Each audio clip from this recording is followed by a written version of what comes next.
2019, there were about 1.47 billion international tourist arrivals worldwide. An international tourist arrival being someone arriving in another country for leisure purposes.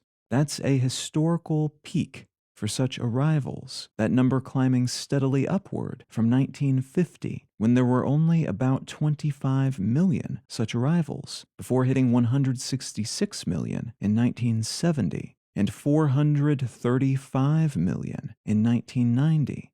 Part of this increase can be attributed to the relative peace we've enjoyed post-World War II. There have absolutely been conflicts, but even accounting for some of the somewhat major ones, there hasn't been anything on the scale of what we saw before the midpoint of the 20th century. Technology, especially transportation and communication technology, also plays a role here, as plane travel in particular has become less expensive and more attainable. More people have been able to travel financially, and have felt comfortable traveling via this means of locomotion because of how much more common, and thus less scary, it became, and because it's become such a regular thing that most of the safety issues have long since been worked out. In 2019, there were 106,849 flights per day globally on average. That significant plane-related issues are rare enough to make global headlines speaks volumes about how rare they are, especially considering just how many of them are taking off and landing at any given moment. Communication has likewise made travel simpler, as we can keep in touch with family and friends from just about anywhere, but can also work, if we need to, from the beach or a mountain or wherever else. The internet has also stoked interest in travel as we share our vacation photos, sparking travel desire in our friends and family and followers. The internet has also become a thriving marketplace for transportation options, alongside platforms presenting places to stay and things to do once you get where you're going. As a result of this multi-factor tourism boom, the combined travel and tourism industries and their direct, indirect, and induced impacts accounted for about 1 in 4 of all new jobs created globally in 2019, alongside 10.6% of all existing jobs and about 10.4% of global GDP, which is about $9.2 trillion.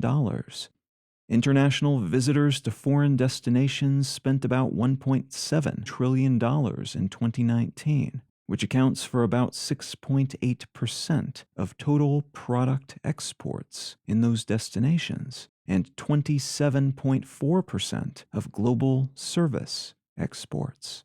So while tourism can often seem like a bit of a lark when compared to more ostensibly serious industries, like manufacturing and food production, it's actually a driver of those industries because folks need cars to rent, they need food to eat, and they need all sorts of other goods and services, which they might also consume back home, but which they'll often consume more of or different versions of when they're away from home. Those numbers I cited are from 2019 because that was the last baseline year that we have data for, pre-COVID-19 pandemic.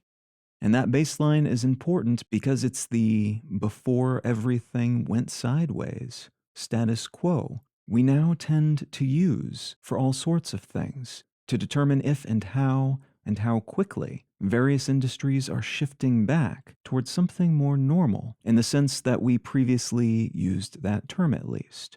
And that's the case with tourism and other sorts of travel as well. Almost right out of the gate, 2020 sucked for the tourism industry. It sucked on multiple levels, but it sucked for the tourism industry in particular. Even though it took some countries more time to get their regulations and pandemic infrastructure in gear than others, the utter weirdness and novelty of a pandemic in an increasingly interconnected world that had only seen a few primarily regionalized versions of pandemics in recent memory kept people from making plans they would usually make and from spending in the same way they normally would have had life remained largely predictable, with familiar threats and risks associated with any given action or purchase. Over the course of 2020, formal regulatory changes were piled atop those initial personally held concerns, and governments started locking down their borders against folks from elsewhere. By the end of the year, international arrival numbers had dropped by about 73% compared to 2019 numbers, which adds up to something like 402 million arrivals for the entire year globally, the lowest figure recorded since 1989. That decrease in arrivals hit the tourism industry broadly, knocking about 60% off the previous year's overall spending total. And this was bad for pretty much all economies, as again, tourism and international travel in general are interconnected with the rest of the economy. But countries that rely heavily on such visits, like Macau and New Zealand, alongside those that aren't heavily reliant on it, but which have large tourism industries because of their size, like the US and China, accumulated some significant casualties in their travel-focused industries. Lots of businesses were shuttered, and lots of people working in these fields were laid off or quit and had to find other jobs. What I'd like to talk about today is another upset happening in this space at the tail end of 2021, and how this bundle of industries might further change as a consequence headed into 2022 and beyond.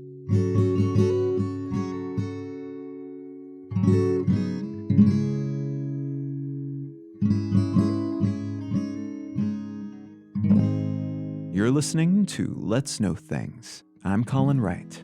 Let's Know Things is an independent, listener-supported show. If you're enjoying what I'm doing here, consider becoming a supporter. One of the simplest ways to do that is to become a patron at patreon.com/letsknowthings. You can also become a member at understandery.com. But you can find an array of options, both monetary and non-monetary, at letsknowthings.com/support. A great big thanks to everybody who's already helping to support this show, and thank you in advance if you're considering doing so in the future.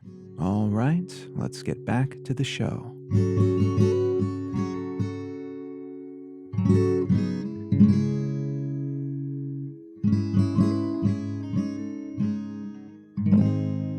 It's worth mentioning at the outset, I think, that everything pandemic-related is in flux. And while that's true of any piece of news I might cover on a weekly podcast, like this one, where I do all the researching and writing and recording ahead of time, it's perhaps even more so with anything related to the COVID-19 pandemic, because of how quickly the coronavirus itself is evolving and how rapidly our response to it and the myriad impacts it's having on society and the economy and everything else are emerging and changing. Also relevant to that, and worth a quick note, is that this is part of why I started up another podcast a little while back, a daily one that goes out each morning called One Sentence News, and I'll probably drop an episode of that into this feed at some point in the near future. But if you're keen to check it out in the meantime, you can just search for One Sentence News on your podcast app. But I bring that up because it's much easier to address some of these quick changing variables in that kind of show with that kind of publishing cadence. And this was especially true for the last episode of Let's Know Things, which was about the winter 2021 pandemic reality, and which went live just a few days after the Omicron variant was named, and its presence on the international scene possibly changed everything. So while a lot of ground was covered in that episode, some of that ground had already shifted in significant ways pre-publication within the span of just a few days. So keep that in mind, because anything I mention in this episode as well might likewise change in small or significant ways by the time you hear it. Now that said, the article I'd like to start with today comes from the Wall Street Journal, and it's entitled, "What the Omicron Variant Means for Travel Restrictions and Bans." On the Sunday following the Thanksgiving holiday in the US. The TSA, the agency tasked with screening people who want to get on flights or disembark flights in the US, tallied 2.45 million passengers, which was the highest one-day count since mid-February 2020, when the whole COVID thing started to hit the public consciousness and entangle itself with essentially every aspect of the average person's life. The TSA count for the 10-day traditional Thanksgiving travel period was about 20.9 million people, which is about 89% of the 2019 tally, and more than double what was counted over the same period in 2020. So despite many justifiable worries about supply chain-like issues across U.S. travel infrastructure over this typically travel-heavy holiday, things went pretty smoothly, without significant holdups or weather-related blockages. Airlines worked hard to refill their depleted staff numbers leading up to this period, and that effort and the additional expense of paying out bonuses and incentives to keep people around seemed to pay off. There was a good deal of optimism in this space, actually, leading up to Thanksgiving. And in the following days, the stock market reflected this. General attitudes about the direction of the economy and travel-related industries in particular also seemed to reflect this. A significant portion of that optimism had dissipated just a few days later, though, after word of a new worrying variant of COVID, dubbed Omicron, spread outward from South Africa, where the variant was first detected, landing in medical and research institutions elsewhere, which led to governments worldwide beginning to tweak or significantly rethinking their pandemic plans for the coming months as a consequence.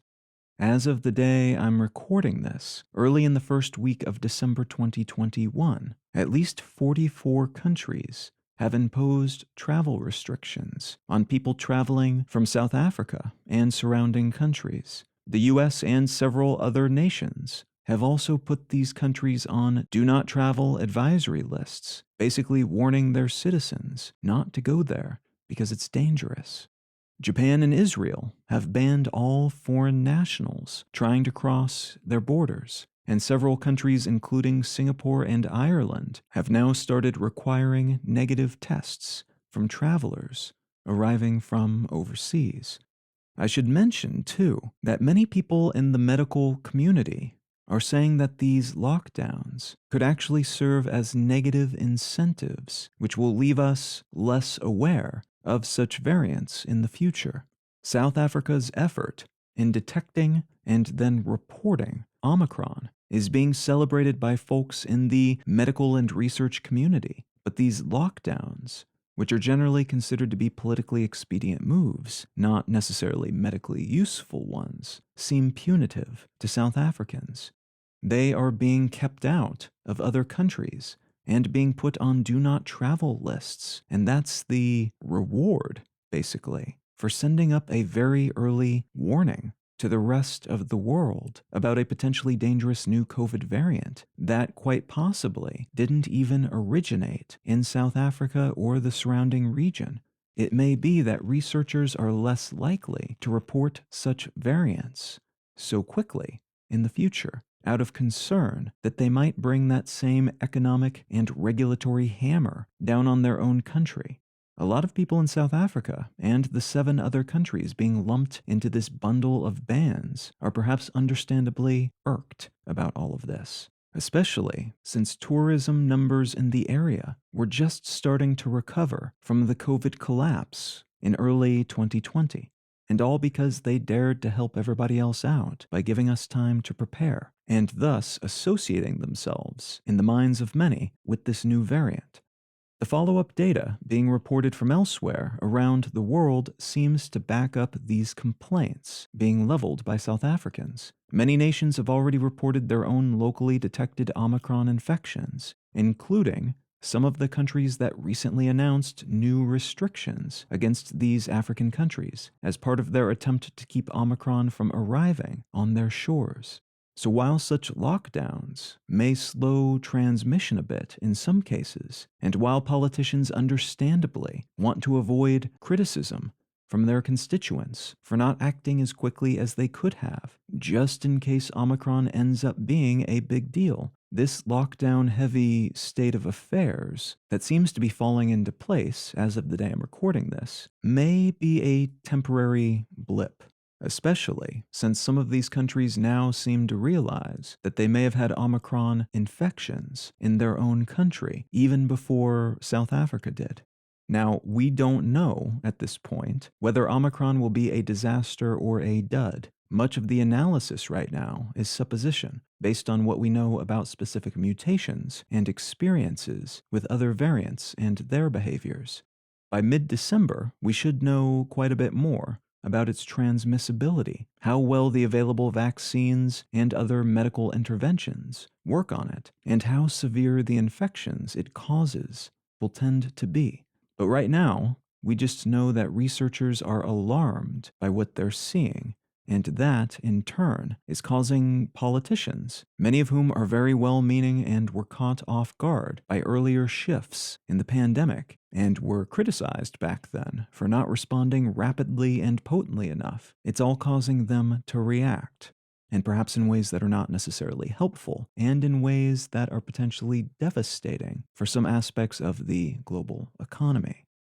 What the tourism industry and anyone who might want to travel internationally face right now, then, is severely heightened uncertainty related to the Omicron variant, but also heightened uncertainty related to the response of governments and other entities, including airlines and Airbnb, and every entity connected to that industry could in turn convert would-be vacationers' travel investments into nothing.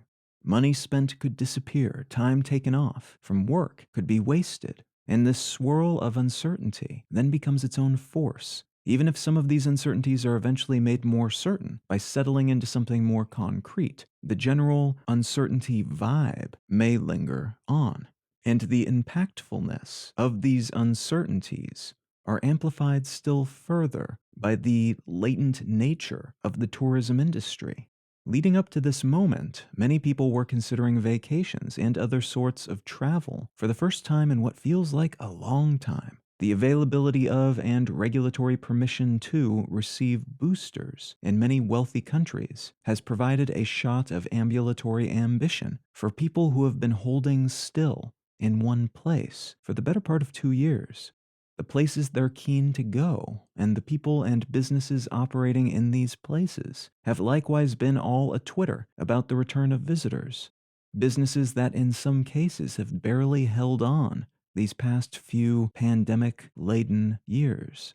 Most people don't just click a buy button somewhere on the internet and walk out the door with their purchase, though. Buying things in the travel space is not as straightforward or immediate as it is for other sorts of purchases. Instead, there's planning, there's saving, there's rearranging other plans and taking time off work and making sure the plants or pets or kids have someone to water or feed or entertain them. And that means there tends to be a decent span of time between deciding to pull the trigger on a trip and actually enjoying that trip. Weeks, months, sometimes a year or more. These variables would be less pernicious if the chronological distance between investment and enjoyment was smaller, as the range and significance of changes that tend to happen from day to day, even during a pandemic, are relatively small. Over the course of weeks or months, though, everything can change. This is evidenced even in the week it took for the last episode of this show to be released. A few days after finishing it, and a few days before it hit people's podcast apps, a great deal of significant things had already occurred. And though the previous bundle of information still applied, it now described a reality that existed before Omicron was detected and named, and started triggering adjustments in global pandemic perception and preparation. It described a reality, then, that no longer exists. Uncertainty has a double effect. In the world of travel, then, because of the nature of the industry, most trips require planning and rearranging and a decent chunk of money, and any disruption to such a plan leads to sunk costs and frantic replanning and a great deal of stress. Someone whose trip has been upended by pandemic conditions can be forgiven for being a little gun-shy about their next travel undertaking. They may be less willing to take any risk at all, not wanting to suffer through the same disappointment and flurry of changes and unrefundable deposits as before. Thus, they might wait until the skies clear completely, or they may scale back their ambitions. In either case, this is not desirable, or in some cases even survivable, for people and businesses that rely on such visitors for their economic existence.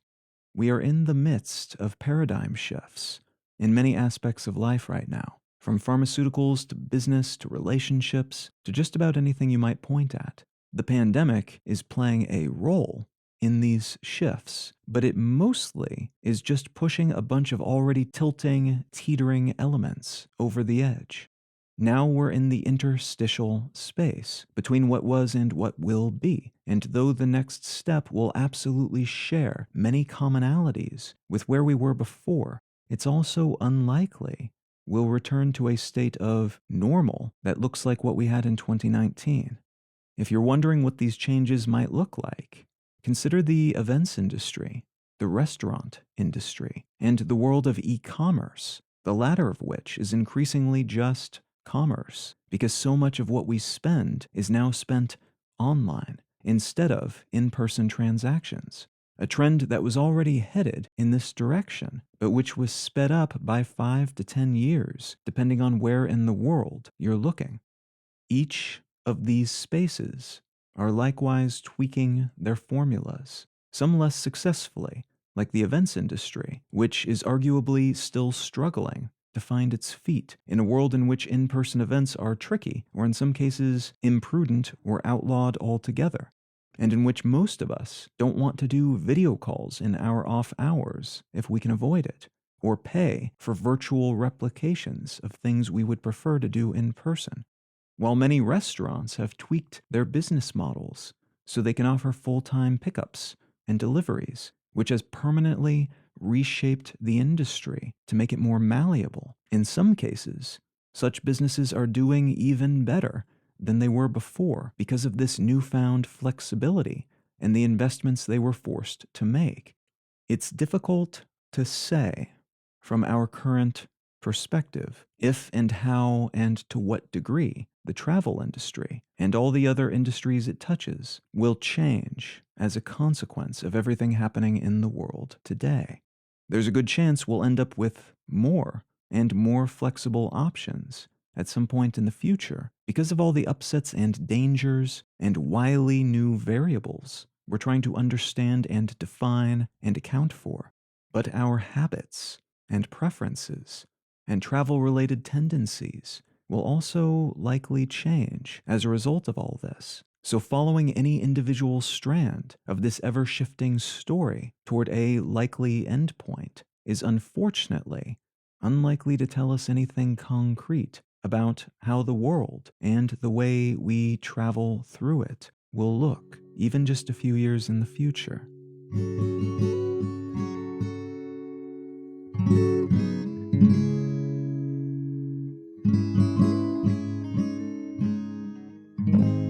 If you're enjoying Let's Know Things, consider becoming a supporter. One of the simplest ways to do that is to become a patron at patreon.com/letsknowthings, an Understandery member at understandery.com, or you can help out by leaving a quick review, sharing the show with a friend, sharing your favorite episode on social media. A great big thanks to everybody who's already helping to support the show, whatever shape that help might take. And thank you in advance if you're considering doing so in the future. The book I'd like to recommend today is called The Anthropocene Reviewed by John Green. I've been tangentially aware of John Green's work for a while. I had never listened to anything he'd made before, and I hadn't read any of his books, but I really enjoyed this work, so I'll probably be seeking out some of his other stuff in the near future. This is a memoir, in essence. It's a collection of personal stories that are told through the form of a well-constructed review of everyday things that make up the modern world. And that ranges from things that you might think about reviewing, products and such, all the way to sensations and feelings and occurrences and things of that nature. So the concept itself is pretty funny and clever, but the writing is good enough to live up to the promise of the concept as well. So if any of that sounds interesting to you, consider picking up a copy of The Anthropocene Reviewed by John Green. You can find out more about me and my work at Colin.io. You can find the show notes and transcript for this episode and every episode of the podcast at letsknowthings.com.